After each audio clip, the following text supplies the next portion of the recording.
ಸಂವಿಧಾನವನ್ನು ಬಳಸಬೇಕು, ಸಂವಿಧಾನವನ್ನು ರಕ್ಷಣೆ ಮಾಡಬೇಕನ್ನಂಥ ನಿಟ್ಟಿನಲ್ಲಿ ಕೆಲಸ ಮಾಡುತ್ತಿರುವಂತಹ ಸಂಘಟನೆ ಯಾವುದಾದ್ರೂ ಇದ್ದರೆ ಅದು ಭಾರತೀಯ ಜನತಾ ಪಾರ್ಟಿ ಸಂಘಟನೆ ಅಂತ ಈ ಸಂದರ್ಭದಲ್ಲಿ ಹೇಳ್ತೇನೆ. ನಾನು ಕಳೆದ ಪಾರ್ಲಿಮೆಂಟ್ನಲ್ಲಿ 75 ವರ್ಷದ ಸಂವಿಧಾನದ ಚರ್ಚೆ ಸಂದರ್ಭದಲ್ಲಿ ಗೃಹ ಸಚಿವರಾದಂತಹ ನಮ್ಮ ಪಾರ್ಟಿಯ ಹಿರಿಯರಾದಂತಹ ಅಮಿತ್ ಶಾ ಅವರು ಡಾಕ್ಟರ್ ಬಾಬಾ ಸಾಹೇಬ್ ಅಂಬೇಡ್ಕರ್ ಅವರಿಗೆ ಆದಂತಹ ಅನ್ಯಾಯವನ್ನು ಪಾರ್ಲಿಮೆಂಟಲ್ಲೇ ವಿಸ್ತಾರವಾಗಿ ವಿರೋಧ ಪಕ್ಷದ ಮುಂದೆ ಹೇಳುವಂಥ ಒಂದು ವ್ಯವಸ್ಥೆ ಆಗುತ್ತೆ, ಕೆಲಸ ಆಗುತ್ತೆ. ಭಾಳ ಚೆನ್ನಾಗಿ ಹೇಳ್ತಾರೆ.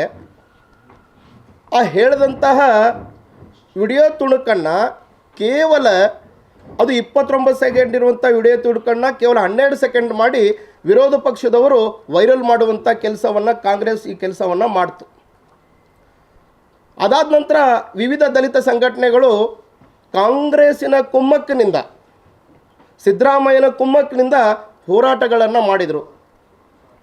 ಪಾಪ ನಮ್ಮ ದಲಿತ ಸಂಘಟನೆಗಳು, ಅಮಾಯಕ ದಲಿತ ಸಂಘಟನೆಗಳು, ಅವ್ರನ್ನ ಕಾಂಗ್ರೆಸ್ ಉತ್ತೇಜನ ನೀಡಿ ಹೋರಾಟಗೊಳಿಸುವಂಥ ಕೆಲಸ ಆಯಿತು. ಆದರೆ ನಾವೆಲ್ಲ ದಲಿತ ಸಂಘಟನೆಗಳಲ್ಲಿ ವಿನಂತಿ ಮಾಡಿದ್ವಿ, ಏನು ಅಮಿತ್ ಶಾ ಅವರು ಮಾತಾಡಿದ್ದಾರೆ ಅದನ್ನು ಪೂರ್ತಿಯಾಗಿ ಒಂದು ಸಲ ಗಮನಿಸುವಂಥ ಕೆಲಸ ಮಾಡಿ, ಕೇಳುವಂಥ ಕೆಲಸ ಮಾಡಿ. ಅವರು ಮಾತಾಡ್ತಾ ಹೇಳ್ತಾರೆ, ಅವ್ರು ಏನಂತ ಹೇಳಿದ್ರಂದರೆ, ಕಾಂಗ್ರೆಸ್ನವ್ರಿಗೆ ಅಂಬೇಡ್ಕರ್ ಹೆಸರು ನಿಮಗೆ ಪ್ಯಾಷನ್ ಆಗಿಬಿಟ್ಟಿದೆ. ಅಂಬೇಡ್ಕರ್ ಅಂಬೇಡ್ಕರ್ ಅಂಬೇಡ್ಕರ್ ಎಂದು ಜಪಿಸ್ತಿರ್ತೀರ, ಅದು ನಿಮಗೆ ಪ್ಯಾಷನ್ ಆಗಿದೆ. ಆದರೆ ಅಂಬೇಡ್ಕರ್ ಅವರು ಬದುಕಿದಾಗ ಅತಿ ಹೆಚ್ಚು ಅವರಿಗೆ ದ್ರೋಹ ಮಾಡಿದ್ದು, ಅವಮಾನ ಮಾಡಿದ್ದು, ಹಿಂಸಿಸಿದ್ದು, ಸೋಲಿಸಿದ್ದು, ಸತಾಯಿಸಿದ್ದು, ಕಡೆಗೆ ಅಂಬೇಡ್ಕರ್ ಅವರು ಸತ್ತಾಗ ಒಂದು ಹಗಲು ಜಾಗವನ್ನು ಕೊಡದೆ ದೆಹಲಿಯಿಂದ ಹೊರಗೆ ಕಳಿಸಿದ್ದು ನೀವೇ. ಮರ್ಯಾದೆ ಇಲ್ಲದಂಥ ಕಾಂಗ್ರೆಸ್ಸಿಗರೇ, ಈಗ ನಾಚಿಕೆ ಇಲ್ಲದೆ ಅಂಬೇಡ್ಕರ್ ಅಂಬೇಡ್ಕರ್ ಅಂತ ಪದೇ ಪದೇ ಹೇಳ್ತಿರ್ರಿ. ಅವರ ಹೆಸರು ಬದಲು ದೇವರ ಜಪವನ್ನಾದರೂ ಮಾಡಿದ್ದರೆ ಅವರಿಗೆ ಹಿಂಸಿಸಿದ ಪಾಪಕ್ಕಾಗಿ ನಿಮಗೆ ಸ್ವರ್ಗವಾದರೂ ಸಿಗುತ್ತಿತ್ತು ಅನ್ನೋಂಥ ಮಾತನ್ನು ಹೇಳಿದರು.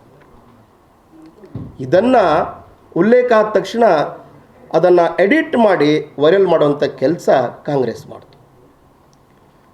ಅದ್ರ ಜೊತೆಗೆ ಕಳೆದ 2-3 ದಿವಸದಲ್ಲಿ ಇಲ್ಲಿಯ ಹುಬ್ಬಳ್ಳಿಯ ಪೂರ್ವ ಕ್ಷೇತ್ರದ ಒಬ್ಬ ಶಾಸಕರು ಶ್ರೀಯುತ ಪ್ರಸಾದ್ ಅಬ್ಬಯ್ಯನವರು ಮಾತಾಡ್ತಾರೆ, ಎಲ್ಲ ದಲಿತ ಸಂಘಟನೆಗಳನ್ನು ಕರೆದು ನೀವು ಹೋರಾಟ ಮಾಡಬೇಕನ್ನೋಂಥ ಉತ್ತೇಜನ ಕೊಡ್ತಾರೆ. ನನಗನ್ಸಿದ ಮಟ್ಟಿಗೆ ಅವರೇ ಅದರ ಹಿಂದುಗಡೆ ನಿಂತುಬಿಟ್ಟು ಹೋರಾಟವನ್ನು ಮಾಡಿಸ್ತಾರೆ. ಅವರು ಒಂದು ಪ್ರಶ್ನೆ ಕೇಳಲಿಕ್ಕೆ ಇಷ್ಟಪಡ್ತೀನಿ ನಾನು. ಅವರು ಮೊನ್ನೆ ಪತ್ರಿಕಾಗೋಷ್ಠಿ ಮಾಡುವಂಥ ಸಂದರ್ಭದಲ್ಲಿ RSS ಸಂವಿಧಾನವನ್ನು ಸುಟ್ಟಿದೆ ಅನ್ನೋಂಥ ಮಾತನ್ನು ಹೇಳಿದರು. ಭಾರತೀಯ ಜನತಾ ಪಾರ್ಟಿ ಆಗಲಿ, SC ಮೋರ್ಚಾದ ಪದಾಧಿಕಾರಿಗಳಾಗಲಿ ಯಾರೂ ಸುಮ್ಮನೆ ಕೂತ್ಕೊಳ್ಳೋಂಗಲ್ಲ. ಇವತ್ತು ಸಂಘ 100 ವರ್ಷದ ಪಾದಾರ್ಪಣೆಯನ್ನು ಮಾಡ್ತಾ ಇದೆ. ಅಂಥ ಸಂಘಟನೆ ಮೇಲೆ ಆಪಾದನೆ ಮಾಡೋದು ಎಷ್ಟರ ಮಟ್ಟಿಗೆ ಸರಿ? ಹಾಗಾಗಿ ಅವ್ರ ಮೇಲೆ ಸುಪ್ರೀಂ ಕೋರ್ಟ್ನಲ್ಲಿ ನಾವು ಕೇಸನ್ನು ದಾಖಲೆ ಮಾಡುವಂಥ ಕೆಲಸವನ್ನು ಮಾಡ್ತಾ ಇದ್ದೇವೆ. ಪ್ರಸಾದ್ ಅಬ್ಬಯ್ಯವರ ಮೇಲೆ, ಪೂರ್ವ ಕ್ಷೇತ್ರದ ಶಾಸಕರಾದಂಥ ಪ್ರಸಾದ್ ಅಬ್ಬಯ್ಯವರ ಮೇಲೆ ನಾನು ಅವ್ರನ್ನ ಬಹಳ ಪ್ರಬುದ್ಧ ವ್ಯಕ್ತಿ ಅಂತ ತಿಳಿದಿದ್ದೆ. ಪ್ರಬುದ್ಧ MLA ಅವರು, ಶಾಸಕರು ಅಂತ ತಿಳಿದಿದ್ದೆ. ಅವರು ಈ ರೀತಿಯಾದಂಥ ಕೆಳಮಟ್ಟದ ವಿಚಾರಗಳನ್ನು ಮಾಡ್ತಾರಂತ ಗೊತ್ತಿಲ್ಲ ನನಗೆ. ಅವ್ರ ಅಜ್ಜಿ ಶ್ರೀಮತಿ ಇಂದಿರಾ ಗಾಂಧಿಯವರು 1975ರಲ್ಲಿ ಎಮರ್ಜೆನ್ಸಿ ಮಾಡಿದ್ರಲ್ಲ, ಅವಾಗ ಸಂವಿಧಾನ ಸುಟ್ಟೋಗ್ಲಿಲ್ವಾ? ಅವಾಗ ಸಂವಿಧಾನ ಕೋಮಾದಲ್ಲಿರಲಿಲ್ವಾ? ವೀಸಾದಡಿ 110 ಪತ್ರಕರ್ತರನ್ನು ಬಂಧನ ಮಾಡಿದ್ರಲ್ವಾ? ಅವಾಗ ಸಂವಿಧಾನ ಸುಟ್ಟೋಗ್ಲಿಲ್ವಾ? ಪ್ರಸಾದ್ ಅಬ್ಬಯ್ಯನವರೇ, ಡಾಕ್ಟರ್ ಬಾಬಾ ಸಾಹೇಬ್ ಅಂಬೇಡ್ಕರ್ಗೆ ಬದುಕಿದಾಗ ಅವಮಾನ ಮಾಡಿದ್ರಿ, ಸತ್ತಾಗ ಅವಮಾನ ಮಾಡಿದ್ರಿ. ಒಂದು ಹಗಲು ಜಗವನ್ನು ಕೂಡ ನೀವು ದೆಹಲಿಯಲ್ಲಿ ಕೊಡಲಿಲ್ಲ. ಇದು ಅವಮಾನ ಅಲ್ವಾ? ಯಾವ ಸಂವಿಧಾನ ರಚನೆ ಸಭೆಗೆ ಡಾಕ್ಟರ್ ಬಾಬಾ ಸಾಹೇಬ್ ಅಂಬೇಡ್ಕರ್ ಬರಬೇಕನ್ನೋದ ವಿಚಾರ ಇದ್ದಾಗ 1946ರಲ್ಲಿ ಅವ್ರನ್ನ ಸೋಲಿಸುವಂಥ ಕೆಲಸ ಯಾರು ಮಾಡಿದರು? ಇದು ಅವಮಾನ ಅಲ್ವಾ? ಬಾಬಾ ಸಾಹೇಬ್ ಅಂಬೇಡ್ಕರ್ ಅವರಿಗೆ.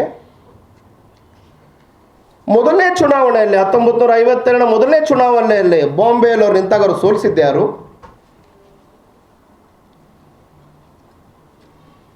ಯಾರು ಸೋಲಿಸಿದ್ದವ್ರನ್ನ? ಡಾಕ್ಟರ್ ಬಾಬಾ ಸಾಹೇಬ್ ಅಂಬೇಡ್ಕರ್ನ. ಇವತ್ತು ಡಾಕ್ಟರ್ ಬಾಬಾ ಸಾಹೇಬ್ ಅಂಬೇಡ್ಕರ್ ಹೆಸರು ಹೇಳಿ ನೀವು ಚುನಾವಣೆಯಲ್ಲಿ ಗೆದ್ದಿದ್ದೀರಿ. ಅವ್ರು ಕೊಟ್ಟಂತ ಸಂವಿಧಾನದಲ್ಲಿ ಮೀಸಲಾತಿಯನ್ನು ವಿಚಾರ ಮಾಡಿ ಎಲೆಕ್ಷನ್ ಅಲ್ಲಿ ಗೆದ್ದಿದ್ದೀರಿ, ಚುನಾವಣೆಯಲ್ಲಿ ಗೆದ್ದಿದ್ದೀರಿ. ನಾಚಿಕೆ ಬರ್ಬೇಕ್ರಿ ನಿಮಗೆ. ಅದು ಬಿಡಿ, ನಿಮ್ಮ ಅಜ್ಜಾರಿದಾರಲ್ಲ ನೆಹರೂಜಿ ಅವರು ಅಸ್ಪೃಶ್ಯತೆಯನ್ನ ಬದುಕಬೇಕು, ಅಸ್ಪೃಶ್ಯತೆ ಜೀವಂತವಾಗಿರ್ಬೇಕು ಇಡೀ ದೇಶದಂತ ಮೊಟ್ಟ ಮೊದಲು ಹೇಳಿದಂಥ ವ್ಯಕ್ತಿ ರೀ ಅವರು. ಆದರೆ ಸಂಘ, ರಾಷ್ಟ್ರೀಯ ಸ್ವಯಂ ಸೇವಕ ಸಂಘ ಅಸ್ಪೃಶ್ಯತೆ ಪಾಪ ಇಲ್ಲ ಅಂದ್ರೆ ಇವತ್ತು ಜಗತ್ತಿನಲ್ಲಿ ಯಾವುದೂ ಪಾಪವಿಲ್ಲ ಅಂತ ಹೇಳದಂತ ಏಕೈಕ ಸಂಘಟನೆ ಯಾವುದಾದ್ರೂ ಇದ್ರೆ ಅದು ರಾಷ್ಟ್ರೀಯ ಸ್ವಯಂ ಸೇವಕ ಸಂಘಟನೆ. ನೀವು ನೋಡ್ತಿದ್ದೀರಾ, ಇದು ನ್ಯೂಸ್ 88 ಕನ್ನಡ, ಸುದ್ದಿಯ ಜೊತೆ ಸದಾ ನಿಮ್ಮೊಂದಿಗೆ.